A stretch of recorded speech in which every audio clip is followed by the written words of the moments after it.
Former Douglas East MHK Chris Robertshaw wants us to have a greater say on the major policy proposals government brings forward. He believes government should act as a unified body rather than as separate siloed departments, and he wants an independent political think tank to be formed to help generate policy innovation across government. Mr Robertshaw joins me now in the studio. Are you the inspiration behind Future Isle of Man? Oh gosh, I hope so. It's emerged from, political experience right the way through from 2010 when I first went into politics, and very quickly arrived at the conclusion that the function of government wasn't working as well as it should. That developed later on into, once I was a minister, Alan Bell asking me to be Minister of Policy and Reform. I spent 9 months, just over 9 months, examining what I thought was wrong. I don't think the House Council of Ministers was ready for it at that time. I wanted to finish after that particular House, but didn't because I felt guilty about walking away from something I felt so strongly about, and stood in the last House that I attended or was a member of, producing a manifesto called The Little Green Book of Government Reform. And there was a peculiar element to it because part of me wanted to get the story across. The other part of me wanted to sort of walk away from politics with an excuse, because otherwise I felt guilty about walking away. And when I went around the constituency, and constituency members will remember this, I think, where when I knocked on the door and they raised the subject, I said, no, please read my manifesto, and if you don't agree with it, please don't vote for me, and they did. And I then spent the next 5 years trying to develop and enhance the policy review system, and encouraged Tynwald to agree to a Constitutional, Legal and Justice Committee, which made another one. And I was on most of them, all bar one. The only one I wasn't on was on the social care, health and social care one. But of course, prior to that, I'd been Minister of Social Care, and prior to being in politics, I'd been a private sector member of the Hospital Administration Committee. So I don't want to be arrogant about this, but my understanding right across government was very significant, and it as it were, that was the bedrock of me arriving at this concept of we really do need change to the way our government system works. I'm not talking about policies now. So, before we get too much further into all this, Future Isle of Man, what actually is it? Because it's not a political party, is it? No, it's not a political party, and for absolute clarity, I'm not standing, I'm too old for that now, but I want to, with others, through Future IoM, I want to, in the next year, running up to the election, focus on the issues of function. And Future Isle of Man is a concept which does not deliver on policies. That's a matter for people standing to decide for themselves, whether they're an individual or a member of a party, what they believe they want to bring to Tynwald. This is all about how government actually works, and it's because it's not working properly that we've got all the problems that we currently have. So Future Isle of Man has 3 pillars. One is improving our democratic process. The second is improving our efficiency and productivity. And the third is improving strategy. We are deficient on all 3. The fact that we're deficient on our democratic process is creating a growing gap in trust between the people and executive government. And that's not a problem unique to the Isle of Man, is it? This is happening across democracies across Europe, really. Yes, absolutely it is. I totally agree with that, and even the party political system in the UK is now in complete shreds. It's a complete mess. But if there's one exception, it would be Switzerland. And there we have a country with 4 different languages, in 4 different cantons, separated by huge mountains. And how did they make sure that their system of government works to the satisfaction, if you like, of the people? And they introduced a system of referenda, which is the first pillar, this concept of improving democracy.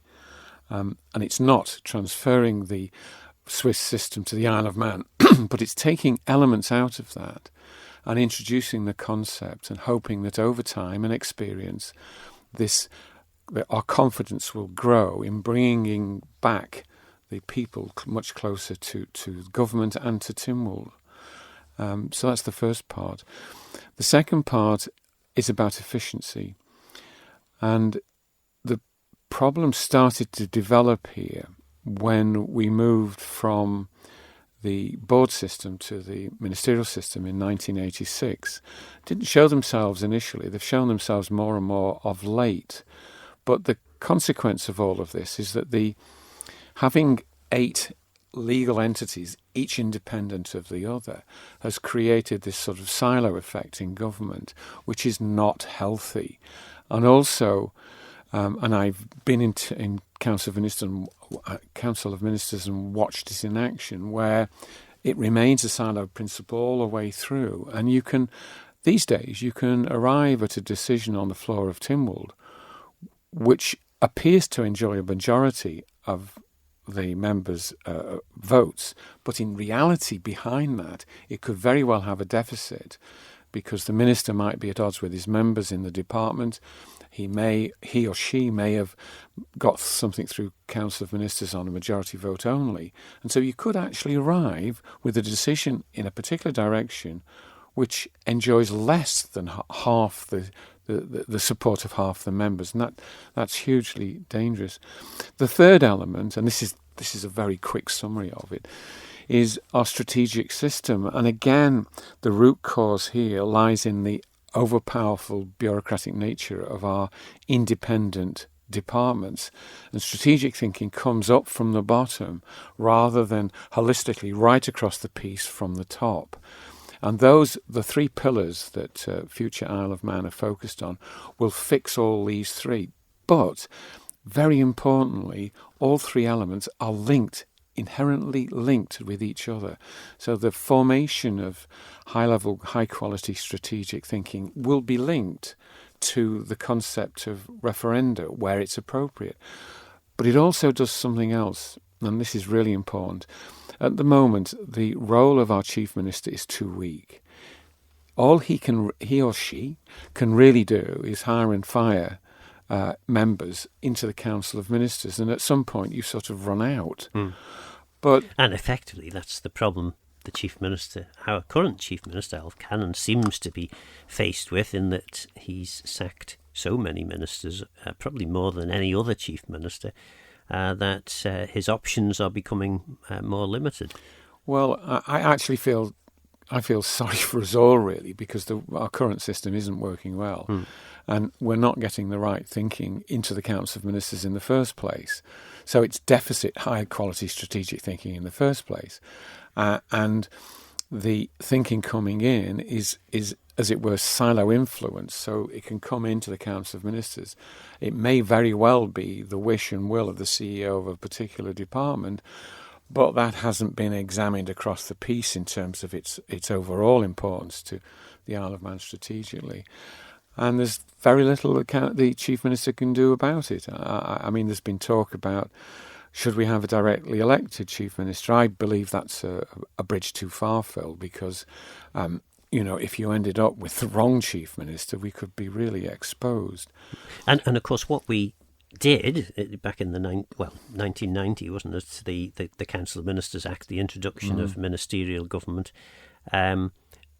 We introduced the power element to create a government as such, but at no time was the checks, the checks and balances put in to that system. So, I would always say to anyone in the current system, you need to get into Council of Ministers, because that's where the substantial amount of power and control over all the main sort of policy levers sits.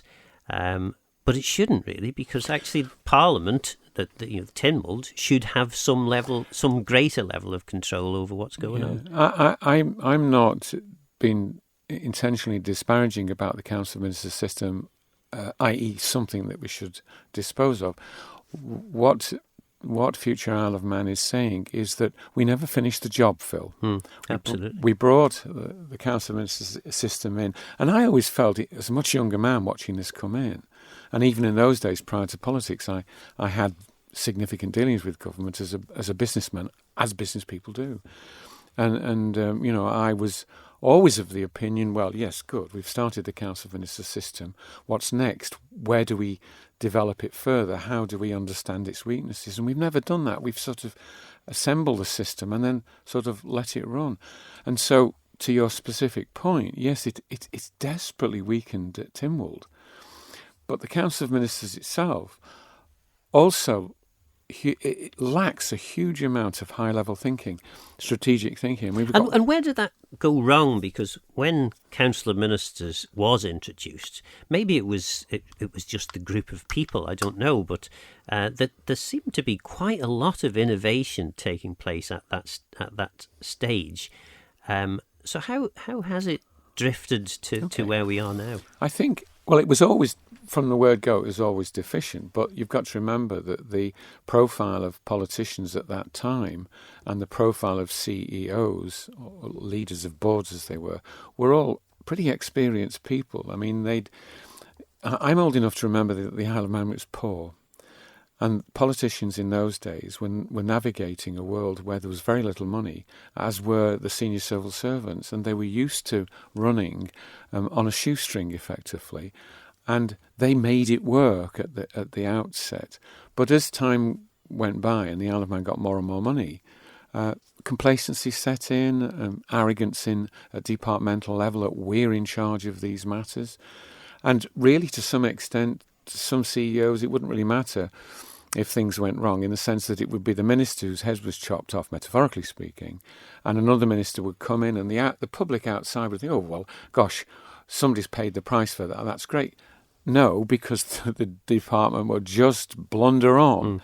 So it's a huge shame that we haven't addressed these issues to refine our system, because if we did this, Phil, I actually think that we would end up with a good system and a lot better than a lot of other people. Yeah. So my hope, and that of the small team in Future Isle of Man, is that this concept of how do we make government work better becomes an important part of the election in September 2020. And it is crucial, isn't it? I mean, it's almost, well, it is, it's not almost, it is more important than individual policies on housing or the economy or whatever, because quite frankly, well, certainly from my experience in Council of Ministers and in Tynwald, I increasingly realised that the system, if anything, is designed to stop things happening. It is not designed to come up with creative new thinking as to what the next big thing for the economy needs to be. And by golly, we do need to find what that is. Indeed, we do. Well, what an extraordinary situation we have, where we have the Council of Ministers and Tynwald, as it were, not enjoying the level of trust that is required on the part of the electorate.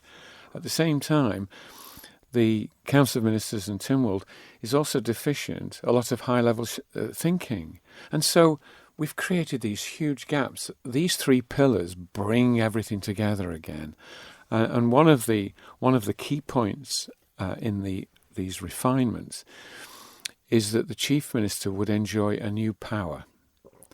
And that power would be to, as it were, observe what was going on in Tynwald and observe what was going on in the Council of Ministers, and apply, on occasion, when he or she thought it was appropriate, to introduce a referendum on a particular matter, to say, yes, I hear what everybody's saying, but we need to take this to the people. And some people listening to this, well, Chris Robertshaw, you're talking nonsense. We've got consultations. Well, no, because consultations are, as it were, they emanate from the department, and therefore, without disrespecting any department in particular, it can influence the returns on the consultations depending on what the particular department wants. And should we? I mean, maybe if we explored a little bit more about the problem. As things stand, I mean, and certainly, again, I can only go on my own experience as a minister. I could get a whole load of stuff done that was within my control as minister. Where it started to go astray was when I needed council of ministers' support for something, because council of ministers didn't always agree with what I wanted, and that would hinder me. So our system is exceptionally good at allowing individual ministers to do the individual stuff in their departments. What it's not good at is recognising that, as you say, the broader picture about what's going to be in the best interests of Isle of Man government, because effectively Isle of Man government doesn't exist as a single entity. No. And so what ends up happening, because it's the easiest thing to do if you have ministers who have any level of political drive, they can get loads and loads of stuff done within their departments, but they don't always have a kind of a unified aim at which you could see works across the whole of government. Well, yeah, you make a very good point, but and I don't want to be disparaging to any existing member, but if you look back historically, people coming into politics often came into politics with all the cuts and bruises of the mistakes they'd made in life, determined that they weren't going to replicate those in the political environment. So great experience, existed. Long-serving CEOs as well, with deep experience.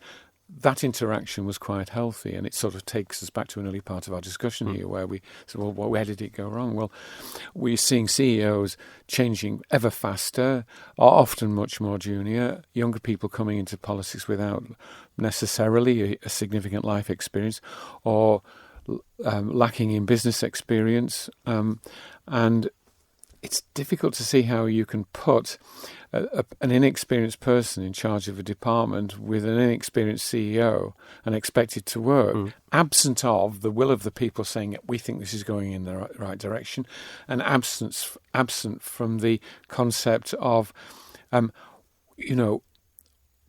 okay, independent departments can have their own consultants, but what does a broader based sense of a wise heads think should be happening?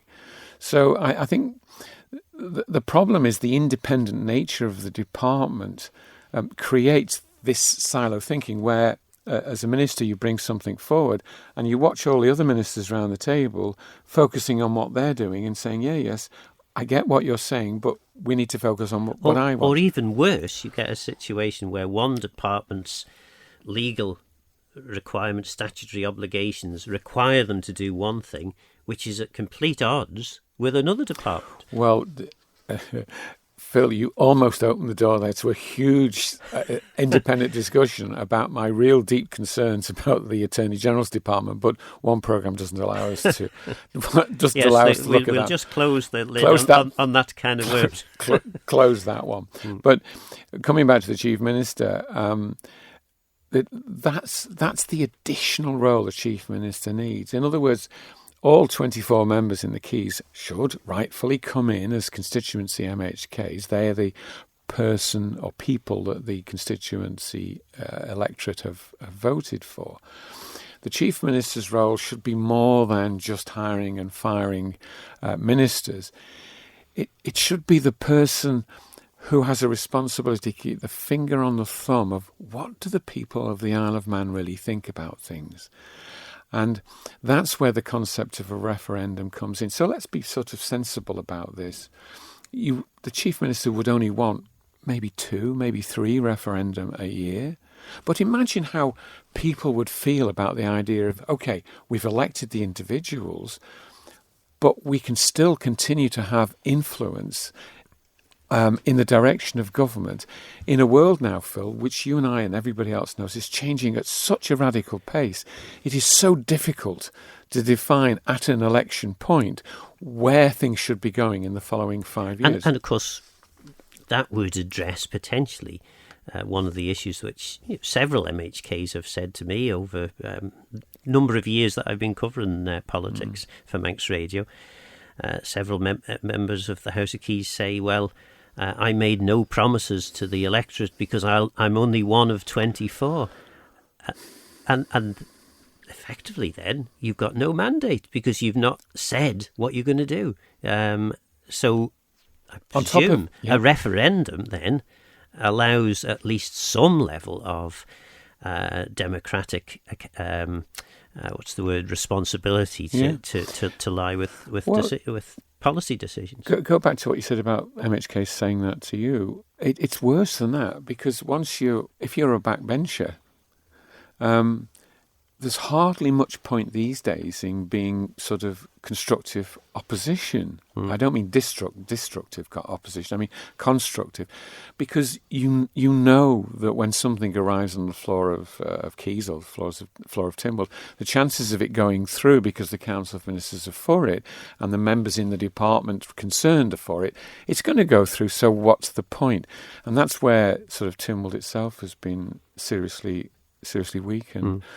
Yeah, and it is an interesting one, this. I mean, personally speaking, I always made commitments to the electorate. I said these were the policy objectives that I would aim to deliver were I elected. And looking back, I felt that most of what I said I was going to do, I managed to do. But even in those circumstances, you can only offer things that you think you've got a fair chance of delivering, and provided you work with your colleagues and you have a collegiate approach, you've got a fair chance of delivering your agenda. But that wouldn't allow for, and never could allow for, that bigger strategic thinking that's required, for example, to decide where the Manx economy is going to end up in the next 10 to 20 years. In the UK and most other parliamentary democracies, there are think tanks that come up with these policy ideas, and those policy ideas are then adopted by political parties, changed, adapted to their particular political philosophy, and they can then be progressed. But we don't have people spending long hours pondering what the next big thing for the Isle of Man is.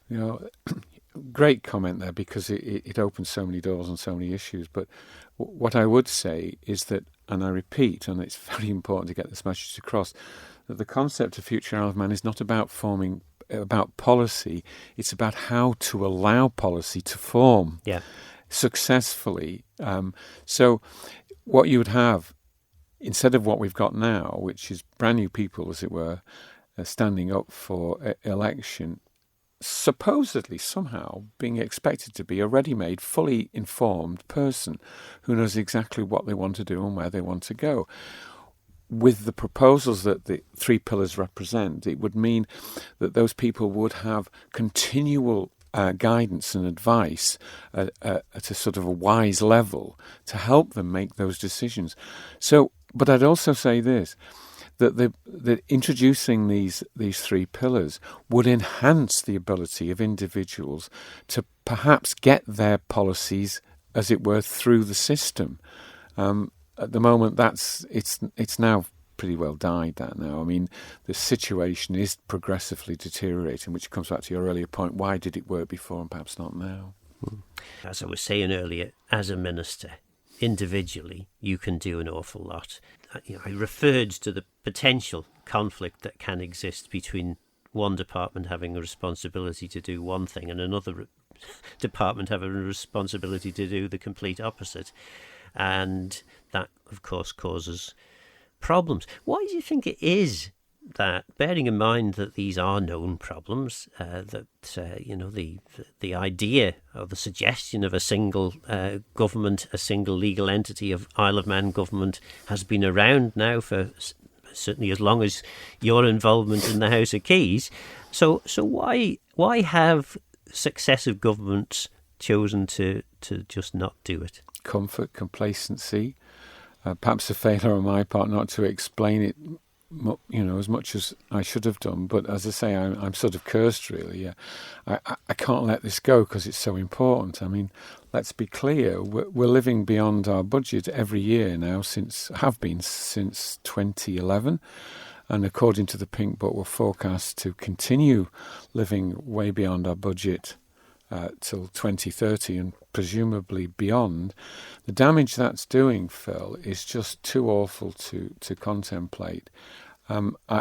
We won't dwell on them now because it's another door that we're opening, but we need to refine and redefine how Treasury works, how our high-level strategic thinking works. But the way to do it, in very simple terms, would be to lean back and get some of the elements and advantages that we had in the old system of boards, and putting. And what would those advantages be? Right. Well, let's a lot of people who lived through the old board system say actually it was a bit of a disaster because you couldn't. Whereas an individual board you could do a lot. The individual boards, trying to get them to work together and collaborate was the problem. That's exactly why the Council of Ministers was formed. And I'm not saying you dismantle the Council of Ministers or the departments or the ministerial system per se. I would certainly only have one member in each department. But what needs to happen is that the departments need to be simplified and refined down to their frontline services, instead of trying to be this sort of clumsy conglomerate of a number of things where the CEO is not a specialist in any, but a generalist in all of them. So an example of that would be DOI, that yes. has a responsibility to provide housing, but also has responsibility to deliver housing policy. Yeah, and it becomes complex, and also the mindset also. A mindset is created around this idea that we're in charge of this and we'll get our minister to do what we expect him or her to do. And the chances are that they'll get it through the Council of Ministers, which is, in effect, will mean that there's a very good chance of getting it through Tynwald. So who's in charge now? Is it the people? No. Is it the Tynwald? No. Is it the Council of Ministers? Perhaps not. It's actually the department. So it has been suggested to me that what you get at election time is a change in the Tynwald squad. Yeah. But it's still the same. Still the same team playing the same game. And you might change the faces, but you don't change the policies. Well, that's exactly the same as when a minister's removed from a department because something goes wrong. So you're not achieving anything, and it removes the bureaucracy, as it were, from the political process in the sense that, well, we're in charge here, and somehow or other, future IoM has got to get this message home and clear before the next election, because once the election is over and particularly the new members are sucked in and their egos are stroked, and you get pretty close to this yes minister philosophy, and it's an awful lot, particularly for an inexperienced person as a new minister, to cope with all of this and demand change, and the system knows it. So that almost implies as though there's some conscious approach there. I think it's more of a subconscious thing. I don't think the system is inherently underhand in the way that it goes about its business. It's just the way it is. I mean, one good example, I think, in a programme a couple of weeks ago, and Corlett was talking to me, and she said, look, I really do need to get elected because there's a whole load of stuff that was really important to me when I got elected. It's 4 years ago now, isn't it? Mm-hmm. And I haven't managed to achieve these things. And unfortunately, I think, this is not a judgment on Anne Corlett or indeed on the current Tynwald members, that the problem is it's really difficult to achieve anything because of the way in which we do government. Business, yeah. But surely there's a level of thinking got to occur amongst the membership of Keys and Tynwald that runs higher than personal agendas. But then you get this, if it ain't broke, don't fix it approach. Well, it is broke. And it is. I mean, it is broke. If anything is broke, it's a democratic system which struggles to get 50% of the people to turn out to vote. A system that does not access the very best possible strategic advice across the piece. A system where people are increasingly becoming disgruntled with our governmental system. A system that's running year in, year out on a deficit, pretending, almost Treasury is almost gaslighting the general public now, along the lines that, if we carry on this way, but I would say that we're throwing away the future for our children and grandchildren.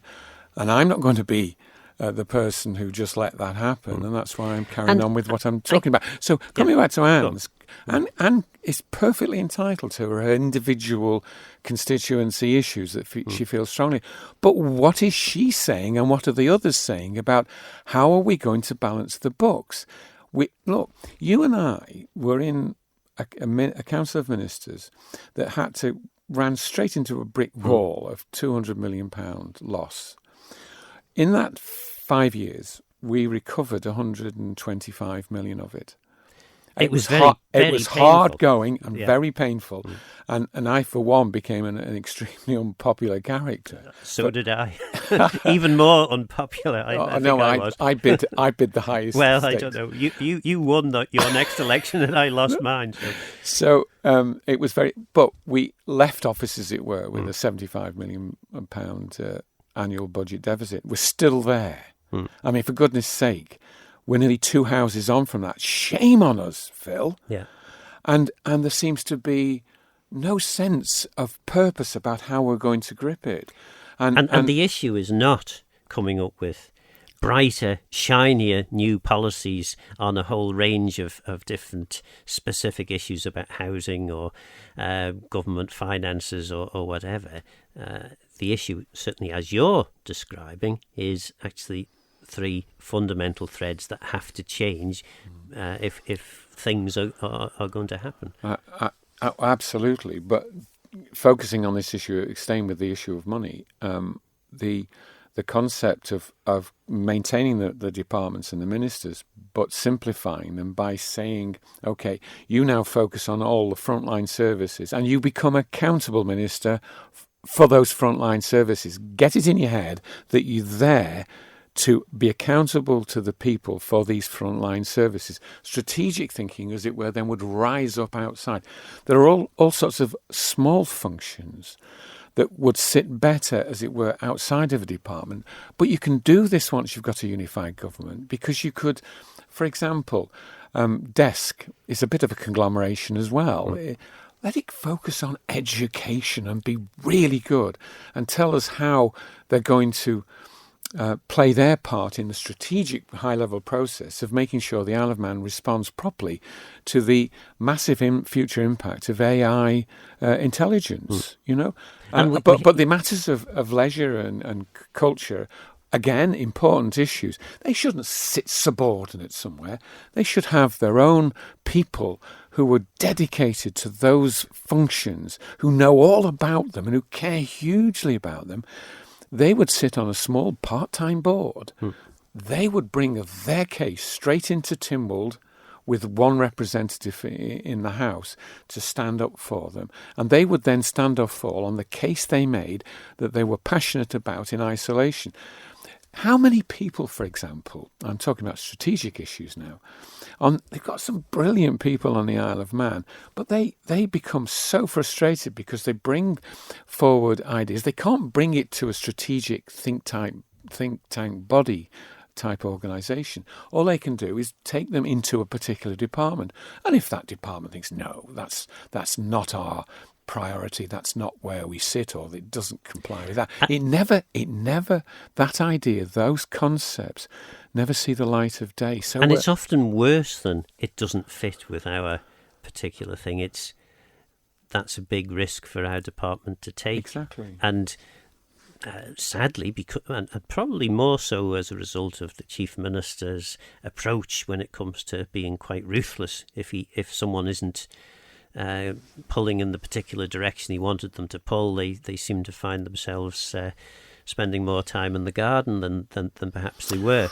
And as a result of that, perhaps there's even less willingness amongst senior officers to take any of these risks, to see a golden opportunity that comes along, but recognise, well, actually, if I do this and it goes wrong, that's my career finished. And it's more likely to be the minister's career finished rather than the individual CEO. Well, at the beginning of this administration, it seemed to be the CEOs that went. That's another rabbit hole, because that's towards COVID, isn't it, and things like that. No, I think the concept of a unified government and simplification of the department's functions and the identification of elements which need to be taken out and dealt with separately would make what would then become a COO rather than a CEO, makes their lives much more manageable and much clearer, and therefore healthy for the minister, healthy for Tynwald, healthy for the civil service. And sadly, another damage that's been done over the years is this blunt instrument of Treasury. I'm very happy to do a programme on Treasury alone if you consider it, Phil. The blunt instrument of applying Treasury control over everything from a budgetary point of view results in the wrong things happening.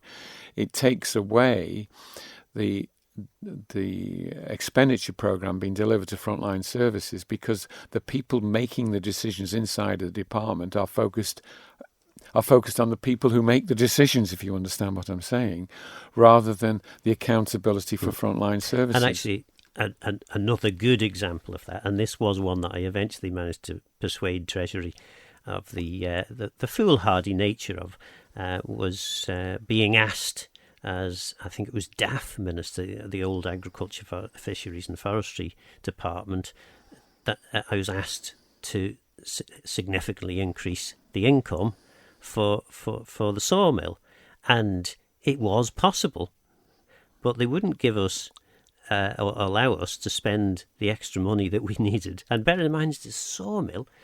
We couldn't have the extra money to chop the trees down.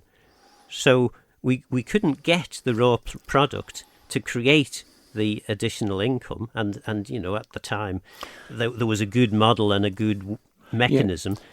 Eventually, Treasury were persuaded that actually, if you're going to increase sales, you have to increase the cost of sales as well to be able to deliver that increased income. The mill was being controlled by a blunt instrument, this body with these conglomerate responsibilities that didn't necessarily see that from their budgetary perspective as a priority. But if you had something like the steam mill sitting in its own right, with its own small focus, specific, intense focus on the issue, with the right to make its case to Tynwald, which is where it would be heard, and the members of Tynwald would then be in a much clearer position about their vote having value. The value of a vote has almost completely disappeared now. These things are decided in the department, and then the Council of Ministers. It may be a very important issue, but not something the other ministers can necessarily focus on. So what we're being led, as it were, backwards. Everything's backwards. Instead of concepts about what really matters for the Isle of Man, as it were, emerging at a high level and then being examined intensely at an operational level, and then going through the system in a way which could enjoy specific focus. We've got these rather strange processes where things emerge out of a department or don't when they should. It's pretty hopeless. Moving to another of the pillars, the referenda.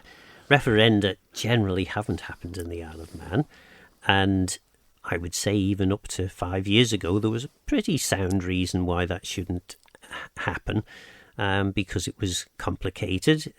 We don't have the level of media coverage on the Isle of Man to allow for, or certainly didn't have the ability to get into everyone's home with messages. On the one hand, this idea would deliver this. On the other hand, these are the drawbacks. Those sorts of messages, often nuanced messages, it wasn't easy to deliver that to everybody's home. you can do that now, and certainly Isle of Man government has become increasingly active in producing short videos on social media, things like this. Now, of course, as a member of Max Radio, I would always argue it's a good idea to have the independent scrutiny of journalism when you are hearing these messages. But regardless, it is an awful lot easier to get messages over. It's also an awful lot easier to take snapshots of what the public are thinking than perhaps it was. So actually, the idea of a referendum on a particular issue, first of all, it requires politicians to actually make their case, and but it is so much easier now to actually deliver on things. It is, like that. yes. But let's look at how future Isle of Man sees referenda working. First of all, not too many, not too few. 2, it would be within the remit of the Chief Minister to decide whether something should or should not happen.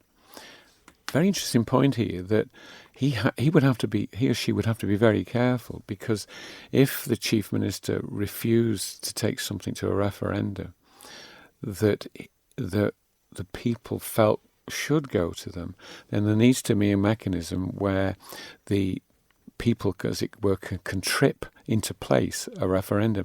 Now, no Chief Minister would want to find him or herself in a position where he or she was refusing a matter to go to the public, when he or she would know that the public might very well say, no, we want to have this examined. That process undermines the authority of the Chief Minister. So the Chief Minister will be very, very careful indeed, making absolutely sure that he or she was keeping their finger on the pulse of matters. As far as an actual referendum was concerned, in fact, in a few days, I hope to have in my hand an actual booklet, which is the presentation made to each elector in Switzerland on a specific subject. They have different sorts of referenda. Ours would start off simply on the advisory basis, not the mandatory, because we'd have to learn how to do it. But it's a very, very simple booklet, and it would arrive in the elector's home, and it would say, on the authority of the Chief Minister, this matter has been placed before the people for consideration. Page 2, and it sort of describes what it is. Page 2 inside would be, these are all the reasons why it should happen. Page 3 is, these are all the reasons why it shouldn't happen. And then there's a voting slip and an opportunity to do it. So you build that into the system, it becomes pretty straightforward. It also, coming back to your point about media, social media, etc., it also gives grounds for that subject 2 or 3 times a year to be examined through the media. And I think the media would jump at that because everybody would know it would be a matter of full engagement, not something that, was hidden in accounts of ministers or reluctantly got through Tynwald. It would be something that everybody would want to get engaged in and have their say. That's healthy democracy, Phil. And I genuinely believe it would work. As far as this concept that keeps coming up about, well, it's too expensive, I think that's people just trying to push it away. Put it this way. If you dealt with matters strategically in the proper fashion, in the right way, we will be saving millions on, for example, misaligned project concepts. The one concept might very well prove in the future it cost us £100 million more than it should have done. Had it been dealt with in the right way, as it were, across the piece, that money would have been saved. Also, I think the people of the Isle of Man would instinctively err towards an attitude that, you know what, I think we've got enough regulation now. And Tynwald would then have to be very aware that the people are not going to let regulation keep on rolling out. Part of the defence of the way the current system works is that the departments are looking for, as it were, justification of actions that they take, and they then they then bring forward the latest regulation from another jurisdiction. I remember a time, Phil, when Tynwald and Keyes would be very reluctant to jump headfirst into something. They would sort of step back and say, let's see how it works elsewhere, and let's take guidance from that before we consider this matter any further. We seem to be twisting that round now. Some ministers, some members want to be the first in the list, as it were, of look at me, look what I've achieved. This is, that's not the way the Isle of Man should work. It just simply isn't. And the reason why, because there are those of us of a nationalist bent that would say actually the Isle of Man is big enough and capable enough to do whatever it wants, which indeed it is. But we do have to remember that we have even within our existing structure, we've only got a fairly limited number of people who can develop policy. They tend to be paid by government departments, so that the department, I guess, in your eyes, inevitably is going to be that departmental policy development is inevitably going to be skewed in the favour of the department rather than a broader cross-government picture. Yeah. And the problem then is, the obvious one is assisted dying. We don't have a lot of policy officers who've considered all the potential aspects associated with that. Whether it was right or wrong to crack on and be the first in the British Isles to achieve this, I suppose only time will tell. Yeah, but that was very much in the minds of Alex Allinson when he brought it forward, that it was a personal ambition. It's not a personal. It shouldn't be a personal ambition. It's what's right. Let's be ambivalent about whether that should have happened or not. I think it should have been something that should have been dealt with under the concept of a referenda, where there was a mature debate developed fully in public, with as much advice as possible to the electorate. And even when the electorate then spoke, it might well be, and it'd have to be a brave Council of Ministers, a brave Tynwald, that would say, no, we're not going to take any notice of the people, we're going to go in a different direction. But we also now have far too much influence in our departments of what's happening across. Quite a few pretty senior civil servants are coming from away and bringing that thinking in. Well, I would say that thinking now, particularly from the UK, is very, very questionable indeed as to how their government is working. And I believe we can get our government to work a damn sight better than theirs. So let's stop looking that way for advice. Perhaps it's wrong for me to say this, but I was shocked when the new Chief Constable from across came over and seemed, in a public sense, to be preoccupied with the idea of we have to manifest an evidence of gun-carrying policemen. And I'm thinking, no, we don't. That's not how the Isle of Man works.